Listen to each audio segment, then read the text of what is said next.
Programme एक पाकिस्तान में खुश आमदीद। मैं हूं ज़ौक अहमद।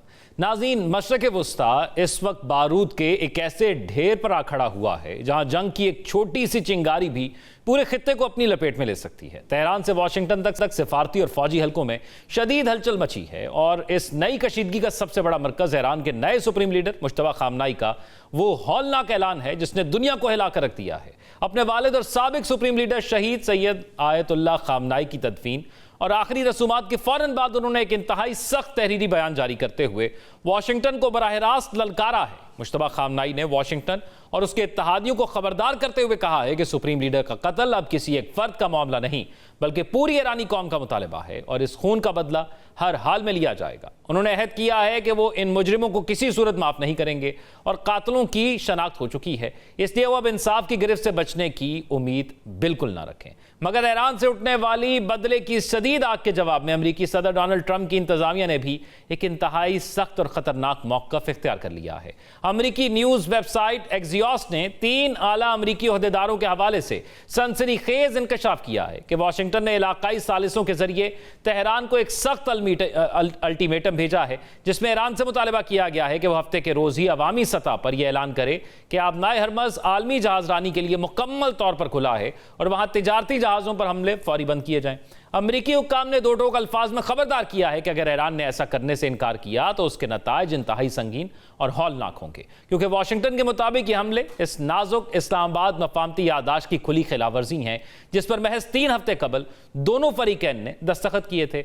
बात सिर्फ धमकियों तक ही महदूद नहीं रही बल्कि इसके पीछे एक पुरस्रार सिफारती जंग भी चल रही है, जहां सदर डोनाल्ड ट्रंप ने अपनी social media site truth social पर दावा कर दिया है कि ईरान ने खुद इनसे मुज़ाकरात जारी रखने की दरखास्त की है जिसे उन्होंने कबूल कर लिया है। लेकिन इसके बिल्कुल बरक्स अमरीकी हुक्काम का यह भी दावा है कि ईरानी ओहदेदारों ने पसे पर्दा गैर रस्मी राब्तों में यह तस्लीम किया है कि आबनाए हरमज में तिजारती जहाज़ों पर हमला एक गलती था जो ईरान के अंदर मौजूद एक सख्त गिर हल्के ने मुज़ाकरात का सबूताज करने के लिए जानबूझकर किया।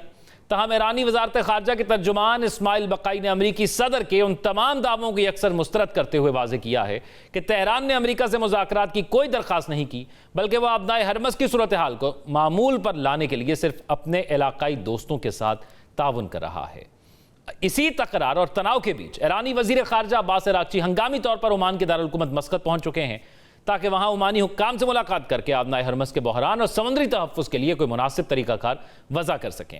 ईरान का मौक़िफ़ है कि वो अब भी अमन मुआहदे पर कायम है, जबकि अब्बास अरागची ने उल्टा अमरीका पर इल्ज़ाम लगाया है कि अमरीकी वज़ीर ख़जाना खुद मफाहमती यादाश्त की शिक़े नौ की खिलाफ वर्जी कर रहे हैं और इस नाजुक मुआहदे को तोड़ने की कोशिश कर रहे हैं। इस पर बात करेंगे। हमारे साथ मौजूद हैं फॉर्मर एम्बेसडर जावेद मलिक साहब और उनके साथ साथ air commander retired Khalid Chishti साहब भी हमारे साथ मौजूद है। दोनों मेहमानों का बहुत शुक्रिया।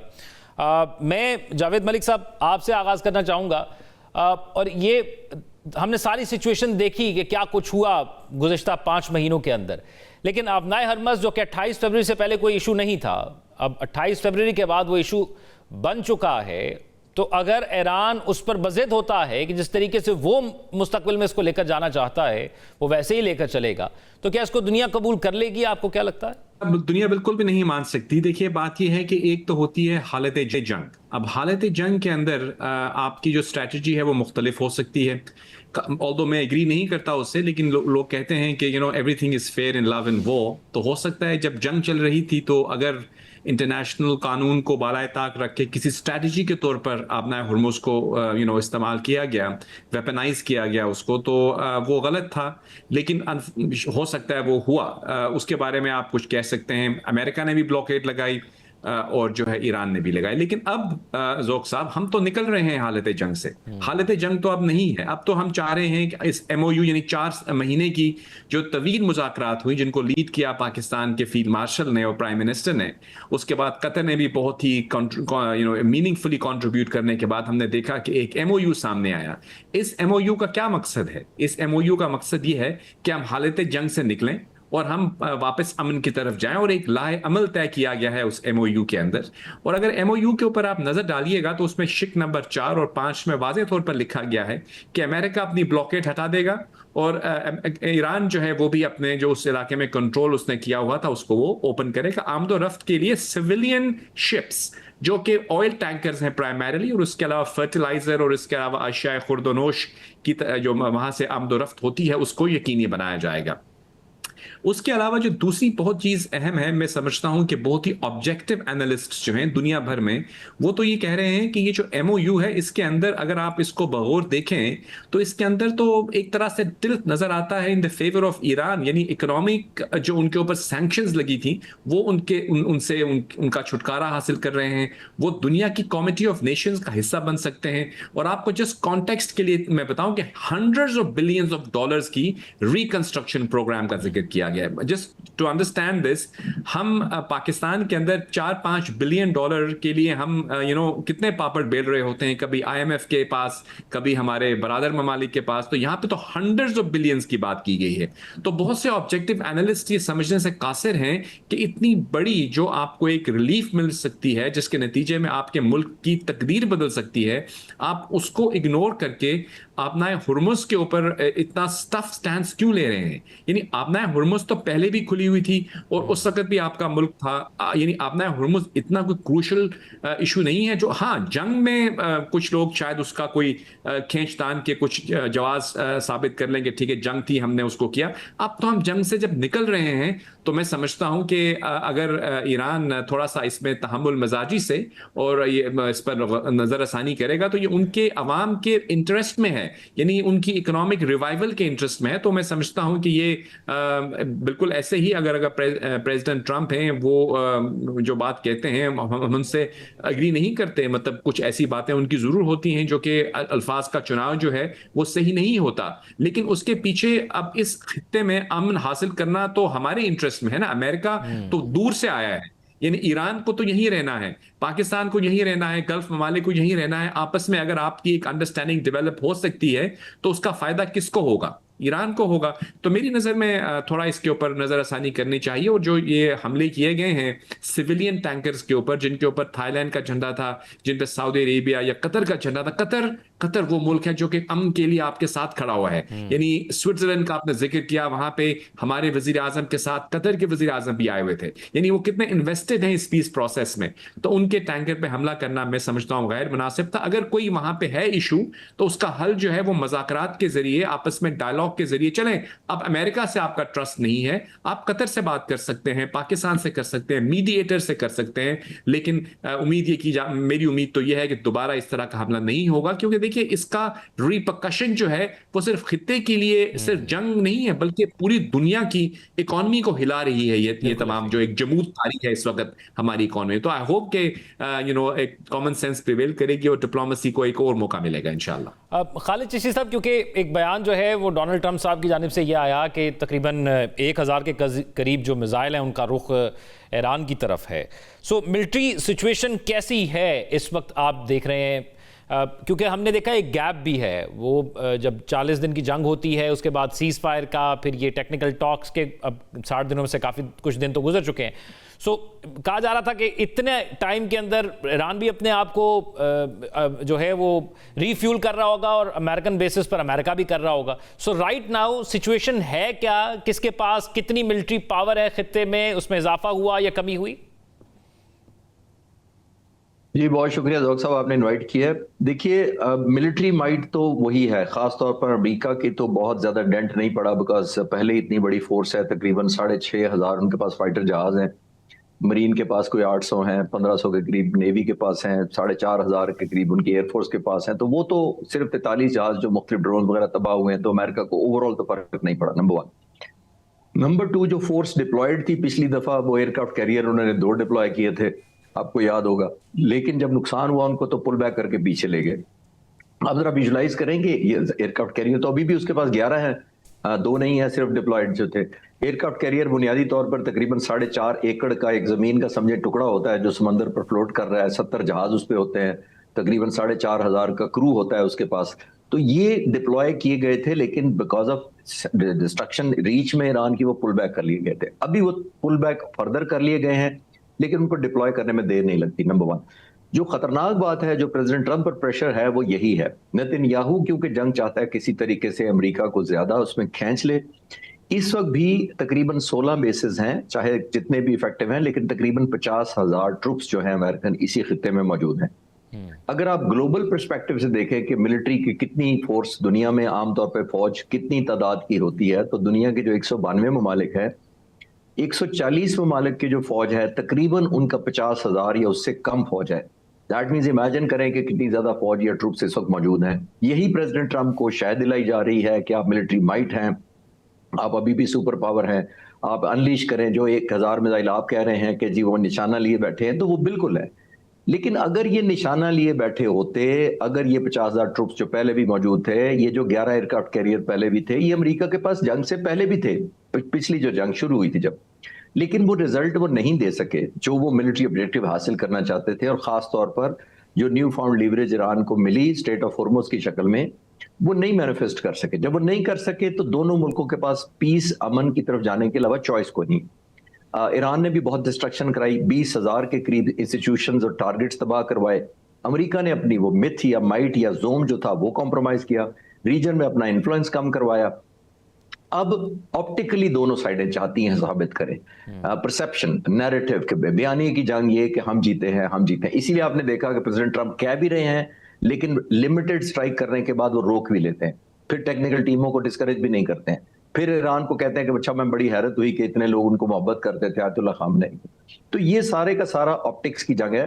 लेकिन हैविंग सेड दैट, मेरा ख्याल है बहुत ज्यादा जिस तरह प्रेसिडेंट ट्रंप पर जिम्मेदारी है कि वो नेतन्याहू को ब्रेक लगाएं और मैनेज करें, ईरानी लीडरशिप को भी चाहिए कि जो अपने इमोशंस हैं उनके, गुस्से के, एंगर के, रिवेंज के, उनको थोड़ा सबसाइड करें। उसकी वजह यह है कि कौमें गुस्से में आती हैं, लेकिन लीडर्स ने मैनेज करना होता है। कौमें इमोशंस जब करती हैं, एक्सप्लिसिट करती हैं, तो लीडर्स होते हैं जो उनको कूल डाउन करते हैं, क्योंकि end of the day vision, far sightedness और फाइनल डिसीजन मेकिंग और इंस्पिरेशन लीडर के पास ही होती है। तो आई थिंक सारी साइडों को चाहिए कि इसको कूल डाउन ही रखें। लेकिन आखिरी अलहदा शायद सवाल करेंगे तो मैं ज्यादा बात करूंगा। नेतन्याहू फैक्टर ये है, वो वाहिद चाहते हैं दुनिया में शायद लीडर इस वक्त जो जंग। जावेद मलिक साहब, अब इस सिचुएशन के अंदर, अब ओमान के अंदर ईरान के वजीर खारजा पहुंच रहे हैं, वहां पर भी बातचीत होगी।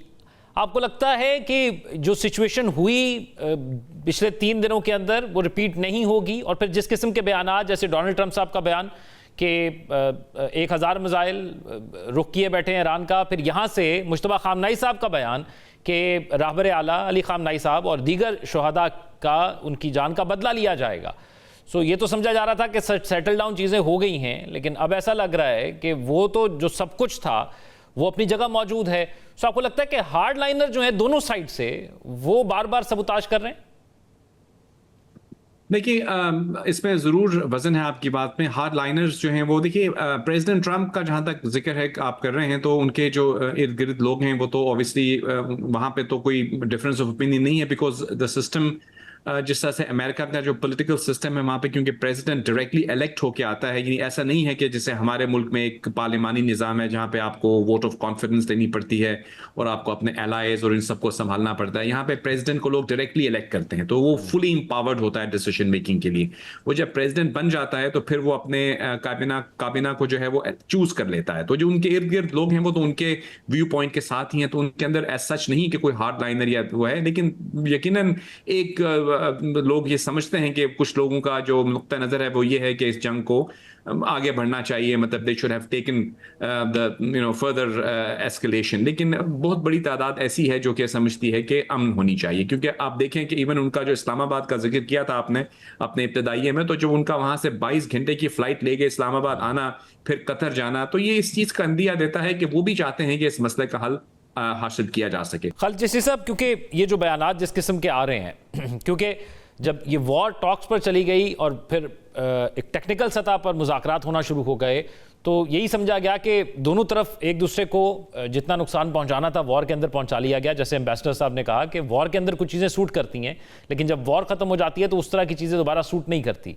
तो अगर ईरान से मुश्तबा खामनाई साहब का ये बयान आता है कि हम शहीदों के खून का बदला लेंगे, सो एट वट कॉस्ट आप समझते हैं कि उनको लगेगा कि हमने ये खून का बदला इस तरह लेना है और अब ले लिया है? देखिए, 87 लीडर तो मेरा नहीं ख्याल मॉडर्न मिलिट्री हिस्ट्री में एक साल के अंदर किसी दुनिया के मुल्क के जो हैं वो जान से गए हों, इररिस्पेक्टिव। सबसे इंपॉर्टेंट ये था 19 उनके न्यूक्लियर साइंटिस्ट भी पिछले साल शहीद किए गए थे, 49 लीडर इस दफा और 35-37 पिछली दफा। तो ये ऑलमोस्ट 85 या 87 लीडर जो शहीद हुए हैं, ये दुनिया की टॉप लीडरशिप कभी एलिमिनेट इस तरह नहीं हुई। लेकिन होने के बावजूद हमने देखा कि ईरान ने जंग सस्टेन की। ये बहुत अनयूजुअल फिनोमेना था, क्योंकि उन्होंने अपनी जो सक्सेशन लेडर थे वो इतनी क्लियर की हुई थी कि बहुत ज्यादा आपको विजिबली ना कोई क्रैक नजर आए, ना कोई तलाफात और तफरका नजर आया। तो उसकी वजह से हमने देखा कि उन्होंने कम बैक भी किया। लेकिन जैसे मैंने अर्ज किया कि ईरान के जो तकरीबन 9 करोड़ लोग हैं, वो बदले में इस वक्त जाहिर है ओवरवेलमिंग उनके ऊपर इमोशनल है। खास तौर पर अगर वो थोड़ा सा उनका गम कम भी हुआ था, तो ये आयतुल्ला खामनाई की जो शहादत की जो दफीन हुई है, उसके ऊपर उनका एंगर आपने नोट किया। उन्होंने बैनर उठाए हुए थे, किल अमेरिका और किल ट्रंप और ये सारी चीजें थी। लेकिन मैं जैसे अर्ज कर रहा हूं कि ईरानी लोगों को लीडर्स ने सबसाइड करना होता है। लीडर ज्यादा कूल प्ले करते हैं क्योंकि उनकी विजन होती है, उनके पास इंफॉर्मेशन होती है, और सबसे ज्यादा बढ़कर अमेरिका जैसे मुल्क से दोबारा टकराव की कीमत उनको पता होती है। तो ये तो नहीं है कि उन्होंने खंडरात में ईरान को डेवलप कर लेना है, लेकिन सेलिब्रेट करना है कि हमने पता हासिल कर लिया और अपने बदला ले लिया। तो बदला लेने की एक लिमिट है। दुनिया अनफॉर्चुनेटली ये रियलाइज कर चुकी है कि जो ईरान के साथ हुआ है। लेकिन आने वाले वक्तों में हमने ये देखा है कि एक जो इजराइल की आइसोलेशन की है ईरान ने इनडायरेक्टली, वो दुनिया ने बहुत बड़ा बेनिफिट लिया है ईरानियों की कुर्बानी के बदले में। यानी एक एलिमेंट ऑफ आइसोलेशन, आपको एलिमेंट ऑफ फ्रस्ट्रेशन नजर आ रहा है। नेतन्याहू को नजर आ रहा है कि ये जो पीस है ये उसके लिए आनीजी नहीं है, ये उसके लिए सुइसाइडल और एग्जिस्टेशनल थ्रेट है नेतन्याहू के लिए। बहुत शुक्रिया फॉर्मर एम्बेसडर जावेद मलिक साहब और air commando retired Khalid Chishti साहब हमारे साथ मौजूद थे। नाज़रीन, प्रोग्राम में शामिल करेंगे एक break. Stay with us. Break के बाद खुशामदीद। नाज़रीन, कराची पाकिस्तान का सबसे बड़ा शहर, मौशी शरक, रोशनियों का शहर, और वो शहर जो मुल्क की मईशत को चलाने में रीढ़ की हड्डी की हैसियत रखता है। यही कराची विफाक को तकरीबन 60% और सिंध को 97% से ज़्यादा टैक्स देता है। लेकिन सवाल यह है कि क्या इस शहर को इसका हक मिल रहा है? क्योंकि एक मोतबर रिसर्च यूनिट की रिपोर्ट ने कराची के बारे में ऐसा इंकशाफ किया है जिसने हुकूमती दावों, तरक्याती मंसूबों और शहरी इंतजाम पर कई सवाल खड़े कर दिए हैं। इकोनॉमिस्ट इंटेलिजेंस यूनिट की ताज़ा रिपोर्ट के मुताबिक दुनिया के 173 शहरों की लाइबिलिटी रैंकिंग में कराची 170वें नंबर पर मौजूद है, यानी दुनिया के बदतरीन और तकरीबन नाकाबिल रिहाइश शहरों में शामिल। ये रिपोर्ट सामने आते ही सियासी हलकों में भी नई बहस छिड़ गई है। और रिपोर्ट के मुताबिक अगर बात की जाए तो कराची की कारकर्दगी तकरीबन हर शोबे में इंतहाई कमजोर रही। इस्तेहकाम में सिर्फ 20, सेहत में 54, सकाफत और माहौल में 36, तालीम में 75, जबकि बुनियादी ढांचे में 52 नंबर हासिल हुए।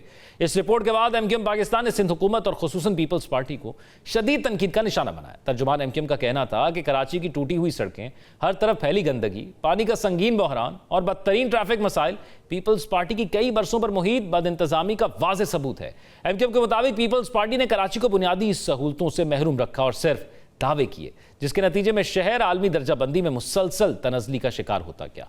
तर्जुमान ने कहा कि अगर सिंध हुकूमत कराची के मसाइल को संजीदगी से हल करती तो आज दुनिया में इस शहर की यह दर्जाबंदी ना होती। अब इसी जो रिपोर्ट आई है इसी पर हम ज़रा तफसीलन गुफ्तगू करेंगे। हमारे साथ पाकिस्तान पीपल्स पार्टी से कादिर मंदोखिल साहब मौजूद हैं और एमक्यूएम पाकिस्तान से सलमान मुजाहिद बलोच साहब मौजूद हैं। दोनों मेहमानों का बहुत शुक्रिया। कादिर मंदोखिल साहब, इकोनॉमिस्ट इंटेलिजेंस यूनिट की एक रिपोर्ट आई है जिसमें दुनिया के 173 शहरों की जो रैंकिंग है जिसमें रहा जा सकता है, उसमें कराची को 170वें नंबर पर रखा गया है, यानी नाकाबिल रिहाइश शहरों में शामिल किया गया है। और आपकी जितनी भी मुखालिफ जमातें हैं वो इसका ज़िम्मेदार आपको ठहराती हैं कि अगर दुनिया भर में जब कहीं भी रैंकिंग की बात होती है तो कराची को इस तरह से देखा जाता है। और कहा जाता है कि जब इतने लंबे अरसे से, तकरीबन 18 साल से अगर आपकी एक शहर के अंदर हुकूमत है तो इस शहर का जो सूरत हाल है वो क्यों नहीं बदली जा सकी? देखिए, पहली बात तो ये कि एक ज़माने में यहाँ खून की नदियाँ बह रही थी, ड्रिल मशीनें मुखालफिन के घुटनों में, गोरी बंद लाशें, बत्तखोरी, कत्ल गारत, लिसानियत। उस वक्त भी एक मेयर था जो दुनिया का 2 नंबर मेयर उनको डिक्लेयर किया है, यानी दूसरे नंबर पे डिक्लेयर किया है। तो भाई ये जो इकोनॉमिस्ट ये सारे पैसे वैसे देते हैं, मुखालफिन उस तरह करता है। मुझे अनिल कपूर का याद है, उन्हें अपने मैनेज किया था मैगजीन को, मुख्तलिफ लोगों से फ़ोन करा कि जो इंटरव्यू को भेजा। तो मैं आपको बताऊं कि आप वो दुनिया का दूसरे नंबर पे जो मेयर था उस ज़माने में, आप कराची का देख ले, यहाँ पे बुरी बंद लाशें मिलती थी, यहाँ कत्ल गारत, बत्ते की पर्चियाँ और घुटने मुखालफिन के घुटनों में, और दुनिया का दूसरे नंबर पे मेयर था सारे। तो ये सारी चीज़ें इस वक्त 17 अरब रुपए तरक्याती काम सिर्फ इस वक्त मौजूदा कराची में चल रहा है। अगर किसी के आंखों में पट्टी बांधी है तासुब की तो उसका हम क्या कर सकते हैं। फिर उसके बाद एमक्यूएम जो आज 1988 से लेके आज 2026 तक यानी एक कम 40 साल से ये वफाकी और सूबाई हुकूमतों का हिस्सा है। मुस्तफ़ा कमाल साहब और खालिद मकबूल सिद्दीकी साहब ये रेल की पटरी की तरह दोनों आपस में मिल नहीं सकते। वो जाके वहाँ पे वफाकी काबीना में सर झुकाए बैठे हुए थे और कराची का ये हाल है। अपने जेबों के लिए तो पैसे ले लिए 20 अरब रुपए, कराची के पानी के लिए कितने दिए 10 अरब रुपए। पिछले साल कितने मिले 3 अरब रुपए। यानी जो 25 साल से जो K4 मंसूबा चल रहा है वो उसके लिए ये अगले 24 साल में भी मुकम्मल नहीं होगा। फिर K5 मंसूबा मैंने मंजूर कराया था 50 अरब रुपए का, खुर्शीद शाह साहब की वजारत में। शहबाज शरीफ साहब ने ऐन वक्त पे धोखा दिए, बोले पैसे नहीं है। ये सर झुकाए बैठे थे 40 साल से। ये वफाकी काबीना, इमरान खान के काबीना के, मुस्लिम लीग नून के काबीना के, पीपल्स पार्टी काबीना के और आज भी काबीना में बैठे हुए। ये पता है नहीं कराची के लिए अच्छा, क्या मैं किया। वैसे सलमान साहब से इसका मौक़िफ़ जानूंगा, लेकिन एक अर्ज ये है कादिर मंदोखेल साहब, जो कराची के मसाइल, अब ये भी तो नहीं है कि मसाइल है ही नहीं, मसाइल तो बहुत से हैं। K4 का जिक्र आपने कर दिया, 24 साल गुजरने के बावजूद मुकम्मल ना हो सका। आप भी विफाक का हिस्सा हैं इस वक्त, आप आईनी ओहदों पर नहीं या उनके इत्तेहादी हैं, उनके इत्तेहादी तो हैं। सेवरेज ट्रीटमेंट का मंसूबा जो है वो मुकम्मल नहीं हुआ। कराची सर्कुलर रेलवे, मैं कुछ मंसूबे गिना देता हूँ, बड़े बड़े, सिर्फ 5 से 6, सारे तफसील में नहीं जाता। एक बात तो आप मीडिया को समझा के हम थक गए। हम क्या हुकूमत का हिस्सा है? चलो आईनी उहदा हमारे पास है। मैं मिसाल देता हूँ, गवर्नर सिंध मुस्लिम लीग नून कहते, क्या नून लीग सिंध का हुकूमत का हिस्सा है? खैबर पख्तूनख्वा में हमारा गवर्नर है, क्या पीपल्स पार्टी PTI की हुकूमत का हिस्सा है? तो भाई क्या सी बातें कर रहे हो आप लोग। आईनी उहदे के पास इख्तियार क्या है? सदर पाकिस्तान ने तो पहले ही अपने टेनओवर में PTA 2B का और तमाम इख्तियारात पार्लियामेंट को दिए। हमारे पास तो कोई इख्तियार नहीं है, काबीना का मिशन नहीं है। हाँ, हुकूमत को वोट देने के वक्त हमने जरूर सपोर्ट किया था। आईनी ओहदे का कोई इख्तियारात नहीं होते है, जैसा सिंध का बिल्कुल बिल्कुल, ये आप बिल्कुल दुरुस्त फरमा रहे हैं कादिर मंदोखेल साहब, बिल्कुल दुरुस्त फरमा रहे हैं। बजट पास होता है, आप वोट देते हैं, आईनी तरमीम आती है, आप वोट देते हैं, आप उस इत्तेहादी को सपोर्ट भी करते हैं, तो उसके बदले कराची के जो मसाइल पेंडिंग पड़े हुए हैं आप उस पर भी दबाव डाल सकते हैं कि अगर आप कहते हैं कि वफाक उस पर काम नहीं कर रहा तो। देखो हम तो कर रहे हैं ना, हम ही तो बोल रहे हैं। हमें तो हुकूमत के जनाजे को हमने कंधा दिया हुआ है, हम ही अपोजिशन किरदार अदा करें। PTI कहाँ है? बाकी पार्टियां क्या है? MKM वाले तो एक दूसरे के साथ नहीं चल रहे। खालिद मकबूल सिद्दीकी और मुस्तफ़ा कमाल एक दूसरे के खिलाफ, वो तो एक दूसरे के साथ नहीं चल रहे। यहाँ मेरे सीधे हाथ पे चंद कदम के फासले पे 1.5 अरब की लागत से यहाँ फुटबॉल स्टेडियम बना रहा है सिंध हुकूमत। जाके मुस्तफ़ा कमाल ने वहाँ बीच में उनकी जो है ना वो पानी की टैंकी बनाना शुरू कर दे ताकि हुकूमत मना कर दे। हमने नहीं मना किए। मगर आप पूछिए ये सवाल मुस्तफ़ा कमाल और इन हमारे बलोच साहब से, सलमान भाई से, कि ये टैंकी तो अभी बना नहीं है, मगर बन भी जाए तो पानी कहाँ से आएगा? पानी कहाँ से डालेंगे? 25-25 करोड़ रुपए जो MNA को मिला है पिछले साल 20 साल में, वो कहाँ खर्च हुआ है? 20 अरब रुपए, 5 अरब जो ना हैदराबाद के लिए, 15 अरब रुपए जो ना वो उसके लिए कराची के लिए कहाँ है? ठीक, चले मैं सवाल उनसे पूछ लेते हैं। हुकूमत में क्या है पता है कुछ? सलमान मुजाहिद साहब, हर वफाकी हुकूमत का आप हिस्सा रहने के बावजूद कराची के मसाइल के लिए वफाकी हुकूमत पर दबाव ही नहीं डाल पा रहे। आऊज़ु बिल्लाहि मिनश शैतानिर रजीम, बिस्मिल्लाहिर रहमानिर रहीम। बहुत शुक्रिया। थोड़ा फास्ट चलते हैं, कादर भाई ने जो टाइम ज़्यादा ले लिया। बात यह है कि आज जो रिपोर्ट पब्लिश हुई है वो ना मैंने की ना आपने की है, और वो इंटरनेशनली और नेशनली जो है वो कराची की जो सूरत हाल है उसको मॉनिटर करते हुए ये रिपोर्ट जो सामने आई है, जिसमें कराची को जो वर्स्ट तरीन यानी बदतरीन रहने का और कचरे रहने के नाकाबिल और कचरे का ढेर बना दिया गया है, उसको बताया गया है। और ना ही मैंने आपसे कहा, ना MKM ने आपसे कहा कि आप इस पर प्रोग्राम करें, और ना ही हमने ये रिपोर्ट बनाई है। तो आप जो सवाल कर रहे हैं कादिर भाई, इसका जवाब ही नहीं दे रहे। हम तो ये सवाल कर रहे हैं कि जो 18 सालों से आपकी जो यहाँ पे हुकूमत मुसलत है, आप 18 सालों से यहाँ पे जो है वो काले धोले के जो है वो हर सियाह सफ़ेद के मालिक हैं। आपने जो है शहर कराची को आज नॉन लीवेबल सिटी बना दिया, और आपने जो लोकल गवर्नमेंट के काम थे करने के, मतलब कि अगर कचरा उठाने का इख्तियार भी वजीर आला सिंध ने अपने पास ले लिया, तो अब आप इनसे क्या उम्मीद रखते हैं? तो जो सवाल आपसे भी कादिर मंदोखेल साहब ने यहाँ पे उठाया, सलमान मुजाहिद साहब के, और जो के वफाक का हिस्सा रहने के बावजूद आप भी वफाक पर दबाव नहीं बना पाते कि ये प्रोजेक्ट मैं कंप्लीट तो कर लूँ। जी मेरे भाई कंप्लीट तो कर लूँ, मैं आ रहा हूँ वफाक के उसके भी आ रहा हूँ। देखिए, वफाक से हमने जो है K4 का मंसूबा हम लेकर आए, नवाज शरीफ साहब से हमने मंजूर करवाया। उसमें ये तय हुआ था वफाकी हुकूमत का, सूबाई हुकूमत का, कि 50-50% का शेयर होगा। सूबाई हुकूमत ने पीपल्स पार्टी में इन पिछले 15, 16, 18 सालों में 1 रुपया नहीं दिया। और जो भी काम हो रहा है वफाकी हुकूमत से हो रहा है वो हमने कंटिन्यूएशन कराया। नवाज शरीफ के बाद खाकान अब्बासी, खाकान अब्बास के बाद इमरान खान साहब, इमरान खान, शहबाज शरीफ साहब PDM पे। अब जो है ये हम ऐलान कर सकते हैं कि वफाकी हुकूमत ने जो हमें बताया कि दिसंबर के एंड तक जो है वो K4 का मनसूबा मुकम्मल हो जाएगा और इसके बाद वो कराची के एंड तक तो आ जाएगा, लेकिन जो इंटरनल सिस्टम वो फिर वाटर बोर्ड में सूबाई हुकूमत ने बिछाना है, उसका अब तक कुछ नहीं पता। जैसे फारूक सत्तार भाई ने कहा कि अब ये कराची में पानी अरबों का बिकता है, बाद में खरबों का बिकेगा।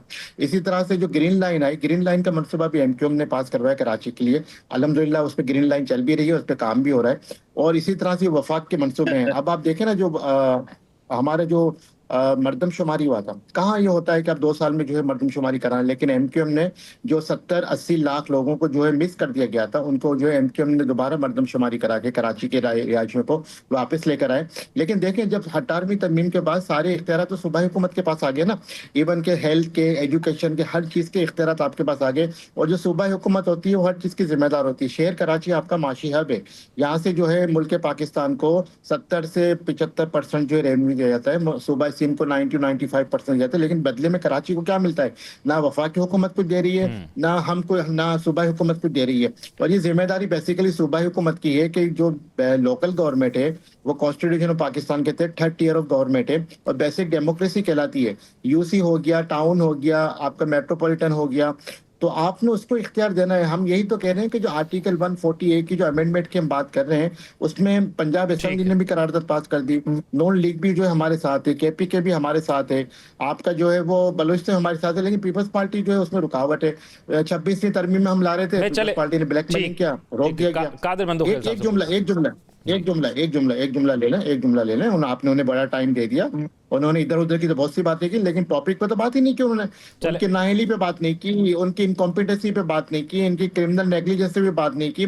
खास करके कराची को, यहाँ पे इंफ्रास्ट्रक्चर को, यहाँ पे जो सड़कों को, यहाँ पे जो तमाम चीजों को, तमाम इदारों को सूबाई हुकूमत ने अपने अंडर में ले लिया, जो कहीं भी नहीं होता। यानी ये वो बुनियादी मसाइल हैं जो दोनों तरफ से बताए गए और ये हल तलब भी हैं और ये हल ही होंगे तो फिर कराची जो पाकिस्तान का मौशी हब है, जिसको पूरी दुनिया, पाकिस्तान में अगर किसी शहर को आइडेंटिटी बनती है तो वो कराची है और लाहौर है, ये बड़े शहर हैं, इनके मसाइल हल होंगे तो पाकिस्तान में सरमायाकारी भी होगी और लोगों की ज़िंदगी भी आसान होगी। बहुत शुक्रिया कादिर मंदोखेल साहब। सलमान मुजाहिद बलोच हमारे साथ मौजूद थे। नाज़रीन, प्रोग्राम में शामिल करेंगे एक ब्रेक के बाद खुशामदीद। नाज़रीन, दुनिया में खाम तेल की कीमतें नीचे आ रही हैं, लेकिन पाकिस्तान में पेट्रोल मुसलसल महंगा होता जा रहा है। सवाल यह है कि जब आलमी मंडी में तेल सस्ता हो रहा है तो पाकिस्तानी आवाम को इसका फ़ायदा क्यों नहीं मिल रहा?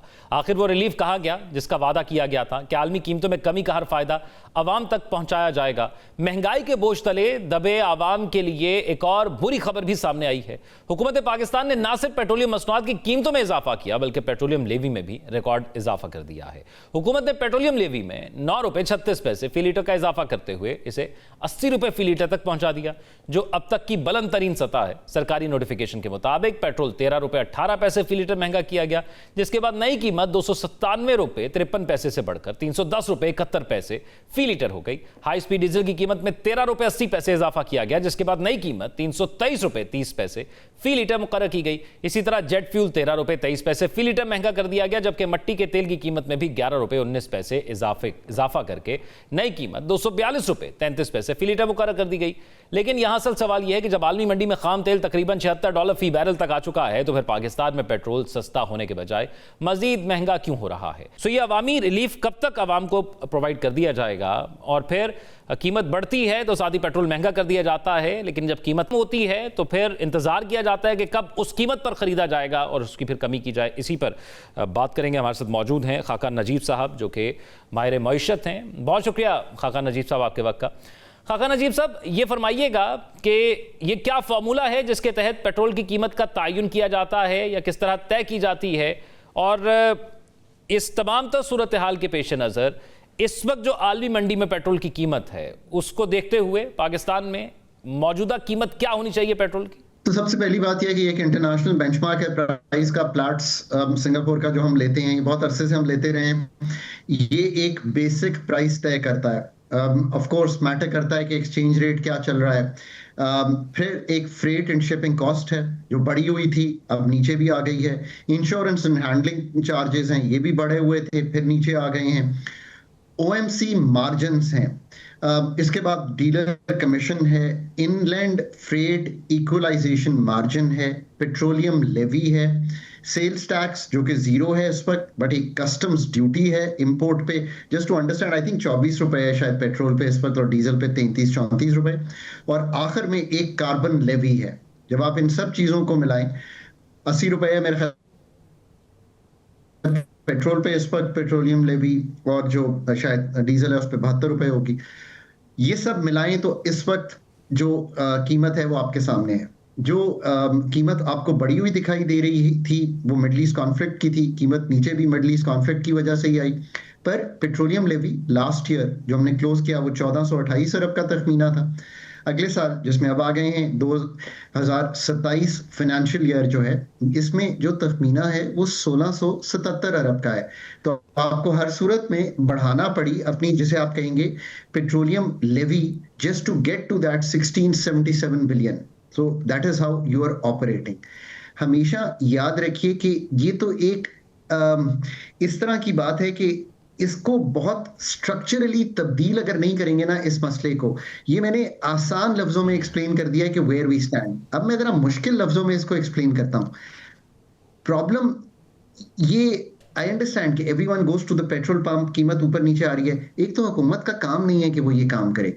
सो आपने deregulation of the petroleum sector नहीं किया, आपने इसको लिबरलाइज करके मार्केट को कंपीटिंग जिसे कहते हैं फोर्सेस को आने नहीं दिया।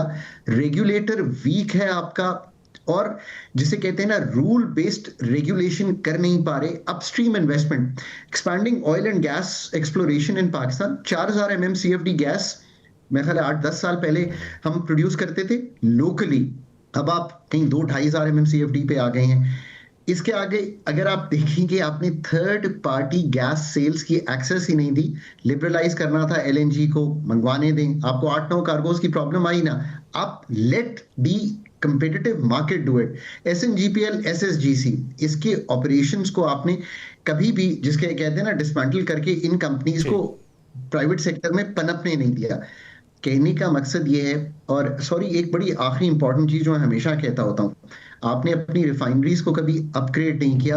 आपकी, मैं अभी पढ़ रहा था, रिफाइनरीज जो है पार्को को छोड़ के आपकी सारी रिफाइनरीज जो है वो हाइड्रोस्किमिंग की हैं। आपने जब रशियन तेल मंगवाया, एक पार्को है जो लाइट कन्वर्जन कर सकती है, हार्ड कन्वर्जन की या डीप कन्वर्जन की तो कोई भी आपके पास रिफाइनरी नहीं है, तो आप उसको भी नहीं यूज कर सकते थे। ये जो सारी ट्रांजिशन थी ना, चूंकि आपने नहीं की तो आप खड़े हुए हैं जहां खड़े हुए हैं। दूसरी बात, पेट्रोलियम लेवी, ऑफ कोर्स इसको भी समझ लीजिए, क्योंकि आप प्रोविंसेस से 18% GST शेयर नहीं करना चाहते थे, आपने एक पेट्रोलियम लेवी लगाई जो 80 रुपए पेट्रोलियम लेवी इस वक्त अगर बन रही है, इसको अगर 18% GST से कंपेयर करें तो ये बहुत बड़ी हुई है। मेरा ख्याल है शायद 40-50 रुपए से ज्यादा नहीं होगा अगर मैं 18% GST लगाता। सो आपने, चूंकि एक इनडायरेक्ट टैक्स है, मैं एक चीज आपसे यही जानना चाह रहा हूं कि पेट्रोलियम लेवी एक एक्स्ट्रा टैक्स है, और हम जब भी देखते हैं कीमतों में पेट्रोलियम लेवी का इजाफा देखने में आ रहा है, 80 के करीब है जो एक्स्ट्रा टैक्स दे रहे हैं। क्या इससे जान छूट सकती है आवाम की, या ये अब मुस्तकिल ही चलता रहेगा? और क्या इस पर कभी हुकूमती सतह पर आपने देखा कि संजीदगी से गौर किया गया हो? आपने बताया कि जिस तरह सूबों से टैक्स नहीं ले रहे तो उसका बोझ यहां पर आ रहा है, तो इसका फिर कैसे इससे जान छुड़ाई जाएगी? देखिए ना, असल बात तो इस मद में ये है कि जब तक आप टैक्स बेस को ब्रॉडन नहीं करेंगे और इनडायरेक्ट टैक्सेशन से निकलेंगे नहीं, और जो टैक्स एवेजन है, digitalization, documentation, stronger tax administration and policy, उसमें नहीं जाएंगे। अगर एग्रीकल्चर टैक्स की मद में 10-20 अरब से ज्यादा कलेक्ट नहीं करेंगे और 800 अरब कलेक्ट करने हो, तो फिर कैसे चलेगा आपका मसला? और पूरा एक्सपेंडिचर का रिफॉर्म नहीं करेंगे ताकि आपके खर्चे कम हो। ये एक बड़ा डीपर एरिया है जिसको आपको देखना पड़ेगा। बॉटम लाइन इज कि इसका NFC से भी ताल्लुक है, बिकॉज NFC में जिस तरह आपने शेयर डिटर्मिनेशन की, और हमारा जिसे कहते हैं अभी तक आपने वो 18 सब्जेक्ट्स अपने पास रखे पर उनके खर्चे जो हैं नीचे भी दे दिए, यानी कि you are paying for them. So आपने एक पेट्रोलियम लेवी का मैकेनिज्म इस्तेमाल किया और उसको बढ़ाते चले गए। और हमने I was on the table जब हमने ये किया था, 10 रुपए से हमने पेट्रोलियम लेवी शुरू की थी, आज 70-80 रुपए पे चले गए।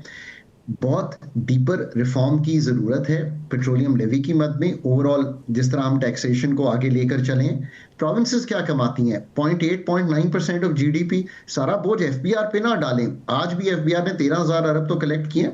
कलेक्शन का बहुत ऊपर का स्कोप है, इसमें कोई दो आरा नहीं हो सकती। But agriculture income tax, GST services, motor vehicle taxation, land value taxation, ये सब किसके पास है? ये सब प्रोविंसेस के पास है ना यार। अब प्रॉब्लम क्या आ रही है? क्यों आप बढ़ाते जा रहे हैं पेट्रोलियम लेवी को? बिकॉज वो प्रोविंसेस से शेयर नहीं हो रही। ये ब्रॉडर स्ट्रक्चरल मिसाइल हैं पाकिस्तान के। प्राइसिंग, ये टेम्परेरी कट्स, पेट्रोल बढ़ गया, कम हो गया, ये बड़ी सतही गुफ्तगू है। मुझे तो इस गुफ्तगू में कोई इंटरेस्ट ही नहीं है। मेरा इंटरेस्ट जो है वो एक बहुत ही डीपर स्ट्रक्चरल वर्क करना है पाकिस्तान में। वरना यार 3 साल बाद मैं पाकिस्तान में हूं या ना हूं, बाहर काम कर रहा हूं, you call me, I will say exactly, you can match this interview with that interview and I will say exactly the same thing. खाका नजीब साहब हमारे साथ मौजूद थे और इस तमाम तर सूरत पर गुफ्तगू करते। बहुत शुक्रिया आपका। नाज़रीन, आज के प्रोग्राम से इतने, अपना ख्याल रखिएगा। अल्लाह हाफिज़।